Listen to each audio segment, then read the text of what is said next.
Вітаю вас, мої любі малята! У нас з вами заняття з ознайомлення з природним довкіллям. Тема нашого заняття – останній подих зими. Дітки, пропоную нам з вами виконати психогімнастику, яка називається посмішка.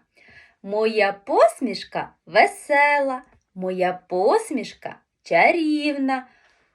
Ось, тримай і ти її. Посміхайся і рости.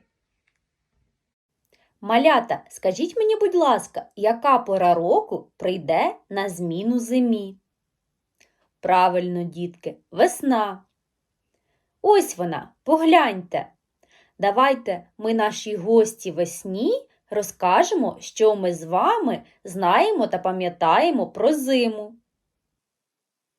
Пропоную нам з вами пограти в дидактичну гру, яка називається «Зима. Добре чи погано?».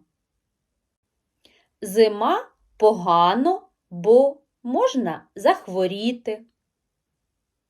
Погано, бо слизько, можна впасти. Погано, бо на дворі сильний мороз, який морозить наші щічки. Погано, бо несприятлива погода для водіїв. Погано, бо птахам важко знайти собі їжу. Погано, бо тваринам холодно. Зима добре, бо можна ліпити сніговика. Взимку багато новорічних свят. Добре, бо можна бавитися зі снігом. Добре, бо все красиве від снігу. Добре, бо можна кататися на санчатах. Дітки, давайте разом з вами пригадаємо, в які ігри ми з вами гралися взимку, та пограємо в дидактичну гру, яка називається «Зимові розваги». Так, малята, взимку ми з вами каталися на ковзанах, ліпили сніговика, каталися на санчатах, каталися на лижах та грали зі снігом в сніжки. Ось так весело взимку ми з вами проводили свій вільний час. І остання дидактична гра, в яку я вам пропоную пограти, називається «Зима чи весна». Ми з вами дізнаємося, що відноситься до зими, а що до весни. Давайте спробуємо. Розгляньте наступні картинки та скажіть, коли це буває – взимку чи навесні? Коли йде сніг?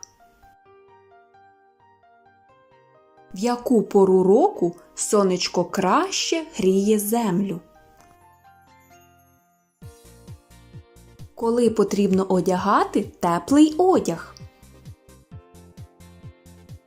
А коли тане сніжок? В яку пору року дітки катаються на санчатах? Коли квітнуть дерева? В яку пору року можна ліпити сніговика? А коли прилітають птахи з теплих країв? Взимку чи навесні? У яку пору року ведмеді впадають у сплячку? Коли цвітуть перші квіти року? У яку пору року дітки з нетерпінням чекають Святого Миколая? Друзі, а коли ж люди починають обробляти землю? У яку пору року ми святкуємо Новий рік? Що ж, дітки, от і закінчується наше з вами заняття. Зустрілися ми сьогодні з весною та проводжаємо зиму. Кажемо зимоньці до побачення, до нових зустрічей. А весна нехай тепер панує в нашій природі. Дякую вам, мої розумники. До побачення!